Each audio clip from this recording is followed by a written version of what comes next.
So what do you do now? Do you have a plan? Do you know what to do with your onions and your garlic?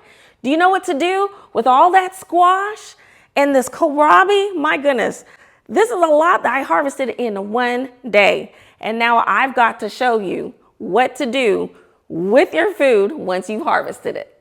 You all are joining me in my garage at my workstation. This is where a lot happens before I go outside. A lot of times I come here, check in and see what I have going on in my growing rack. But I've got to do something right now, so I'm indoors. And I'm first gonna start with this kohlrabi. First of all, these leaves, I'm just gonna go ahead and clip them off.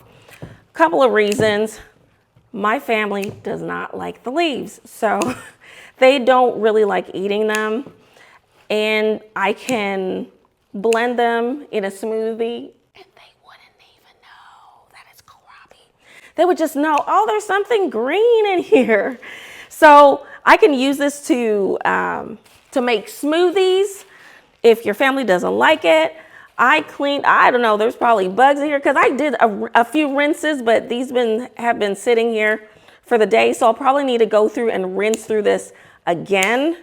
Okay, so you want to make sure that before you are starting to store things that it's rinsed.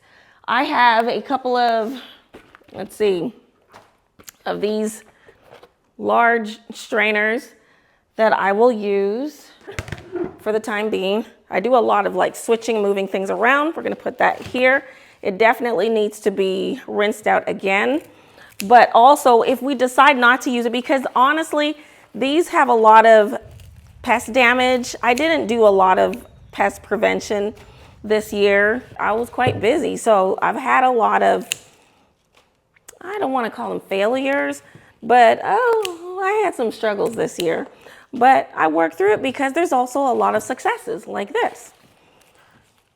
But what I'm gonna do is maybe go through once I bring it into the kitchen and see what I'm gonna save and what's going to the compost. It's not going in the garbage. If anything, looking at that, that's going to the compost. Now, if you have any pests or anything that's on there right now, you do not want to put that in your compost. Nope. You will want to discard that if there's any eggs or anything like that. Kohlrabi, oh my goodness, what you can do with kohlrabi. Here's a picture. I made, on my last harvest of kohlrabi, I made a homemade coleslaw and it was so good.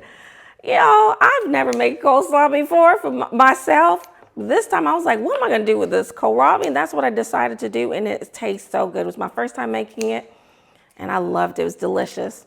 It was just, you know, I just used my taste buds and just found out online just a couple of things that go into coleslaw. That's what I'm trying to say. All right, so I'm just cleaning this up, making sure these are all right. And I want to make sure that this stuff gets put away and it goes into a fridge. Another thing that you can do is just, if you want to just continue to keep the firmness of it, or especially with root vegetables, when you put it in the refrigerator, wet paper towel and wet the paper towel, and then you can get a plastic bag or something like that, wet the paper towel and then wrap the ends in it and lay that in the refrigerator, and it will keep it firm for a longer time until you're ready to use it. So that's one thing that I do like about that method. So I'm gonna drop these in here. So that's kohlrabi.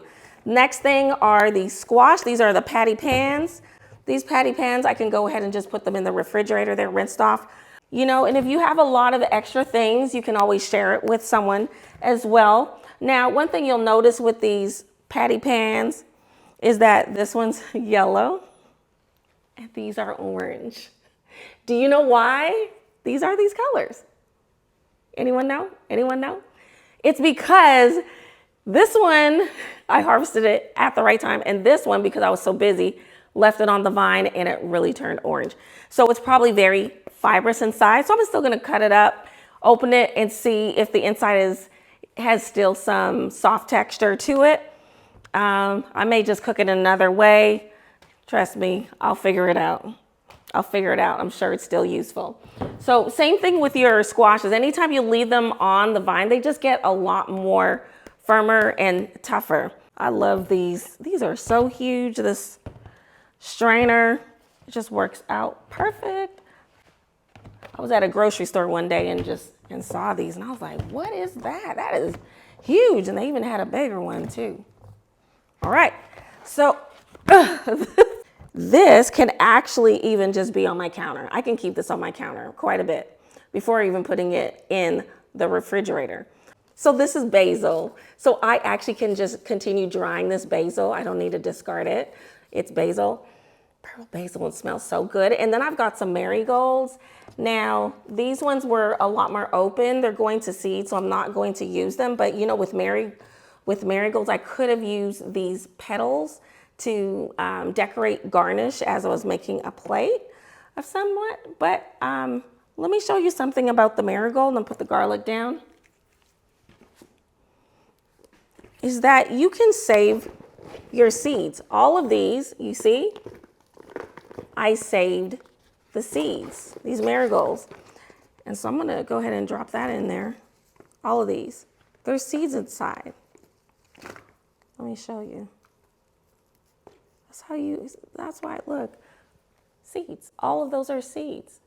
So you can just save your seeds if you got marigolds so that you don't have to buy any more seed packets for marigolds. There you go. And that's done. Now, baby, this acorn is so tiny, but I don't know, what am I seeing on here? Okay, so I had a pest in the garden. Now, typically, so I'm not gonna eat this. So it looks like on this vine, I had vine borer damage. It's quite disgusting. Vine borer is different than a squash bug. So you have squash bugs, which lays cluster of red eggs all in clumps together and typically right at the vein and in the corners of the leaf underneath it. So you can't see it unless you flip upside down. Make sure you check underneath. I have to do that quite often. The squash vine borer looks different. It actually lays singular, you'll see singular eggs in different spots, not in groups of clusters. But once the egg changes into a pupae, if I'm saying that right, basically looks like a little larva. Looks like it's larva. It's disgusting. It bores into the vine and into the plant. It's just so horrible and it just destroys. So I'm going to toss this aside. First of all, undeveloped, explains why this plant did not do well and it couldn't even develop. That will not go in the compost. And then one potato, because I just wanted to pick one potato. Green beans. So I've got these green beans. You'll know that a lot of these went brown, okay? It doesn't mean it's bad. The bean is now dry, and so it actually can preserve. You can preserve it in a mason jar. But look, there's now a bean that's in there. So if I would have just harvested when I was supposed to, like if I wanted to, it's not whether you're supposed to or not, but if I would have harvested while it was green, then I would have been able to just eat it fresh and it's sweet. But I did not, and so I will just cook this in a different kind of way. I can add it to stew. I can make a bean soup, or I can just saute, make beans. But I do need to then, now that it is hard, I do need to soak it for quite a bit of hours to soften it so that I can cook it. So I am going to open these up on my own and I'm going to preserve these beans.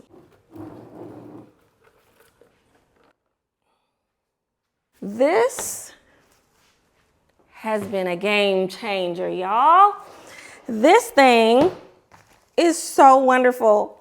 Look what it does. There's actually some dried lemongrass in there. That thing, I gotta still take it out, but it's just dried lemongrass. I've got 2 of them. Look at that. And then I just hang it up. I love it, love it, love it. So that's where I'm going to put the garlic and the onions. You just want to make sure that you're just dusting off any excess, anything that's excess on it. Making sure nothing's rotten. Okay, I'm just making sure any excess dirt or anything. I'm in my garage, so I can just dust it off here.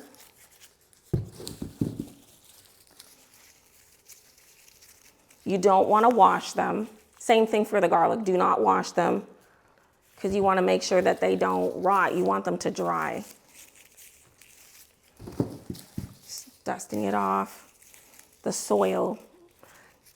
And I'm just checking them just to make sure that they're good, because I had a couple of onions, just a couple of onions that were rotting. And it was when I pulled them out of the soil, and so I had to get rid of it. That's the onions. I got those done. Now with the garlic, this is my first time, to be honest, y'all, this is my first time growing garlic. And so we are going to be learning through this process together about this. But if you want to see my video that I had last year on getting garlic started, then check this video that I link right here. Now, if you want to see and know when is the right time to harvest your onions, then make sure you watch this video. Okay, so looking at this garlic. That one does not look good. All right, so this is gonna be interesting because some of these, I feel like I just left it a little bit too long. Darn it. Darn it, darn it, darn it. Just throw that in the compost then, or at least get that out of the way. Oh, this one's not, that's no good. I think I waited too long for my garlic. I told you we're learning this together at the same time. I'll be devastated. See, sometimes you can wait too long for things and then they go bad. But I did harvest one before and it was so good. I just gotta check it. I just gotta check it. I don't know if I trust it. Y'all, if this is the case, that explains why some of these I had flies flying over here. I'm like, what are they doing over here? This is harvested. And it's hard to tell because there's so much soil and dirt on it. That's soft. Darn it. You know how many I just threw away? That's 1, 2, 3, 4, 5. Okay? 5. So this lesson learned, do not wait too long to get your things harvested. I ain't eating that one either. It's my fault. Look at that. It looks very nice. It looks whole. It looks still together. Whereas I waited too long for this one. It looks rotten and it doesn't look good. It doesn't just look like there's dirt on it. It just looks rotten. And it was soft to touch. And I saw a bug in it too. That one's good. This is my harvest, my garlic harvest. All right, so that's good. Put this back. This thing is pretty awesome. And I have it just hooked here. I will add the link so that you can see where I got this from and purchase it if you're interested in it. But it has been awesome for drying herbs and drying potatoes, sweet potatoes, and just different things. I use a lot of different things. But if you don't have something like this, you can just dry your onions and garlic on a rack like this, or you can get some kind of tie to tie the garlic like this, and you can hang it. If you've got a place, maybe you even have a thing like this and you want to hook it and hang it, you can do that. And you can do the same for the onions as well. You just want to make sure that when you're drying things that there's enough air circulation and that they're not on top of each other. So the onions, they're on top of each other in multiple layers. I need to make sure that each, like there's a sheet of onions, there's different layers. For example, I'm going to go ahead and put the garlic on the bottom. Cut some of it down just a little bit so that I can fit it inside of here.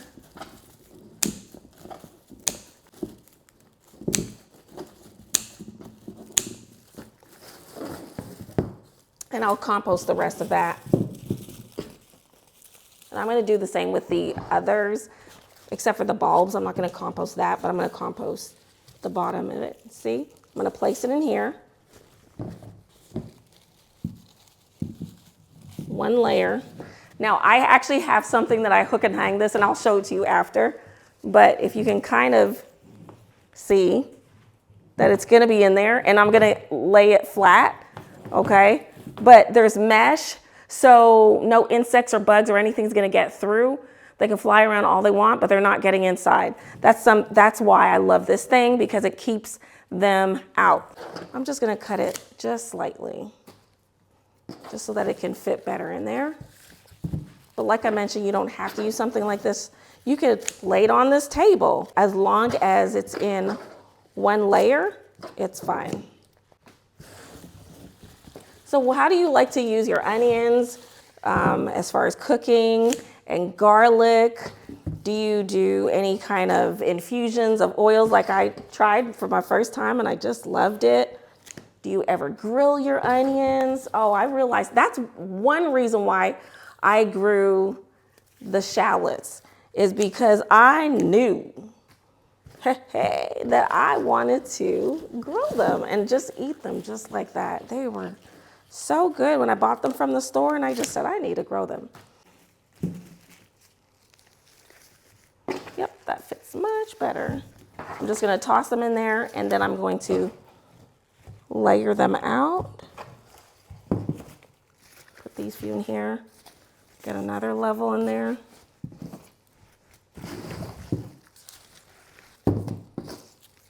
Let me show you where I'm gonna put these. And it basically hangs from that. And then here, I'm gonna zip all those up, but I just want you to see, take a look in here. I got that in there. See, it's in a single layer. And this one as well. And then the garlic in here as well.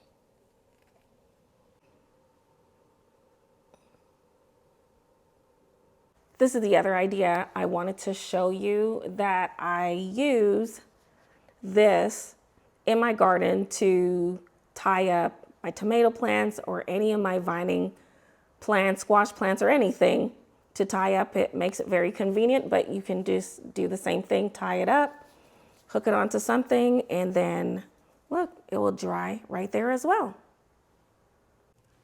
I really hope that there was something you're able to take away from this video. I know I did. I learned from my failure, harvest my garlic on time, or harvest any of my crops on time. These are lessons that we all learn. We learn from our mistakes, but we are growing together. I hope that this was helpful. There's something that you can take away. Remember to grow, eat, self-care, and I'll see you all in the next video. Good night.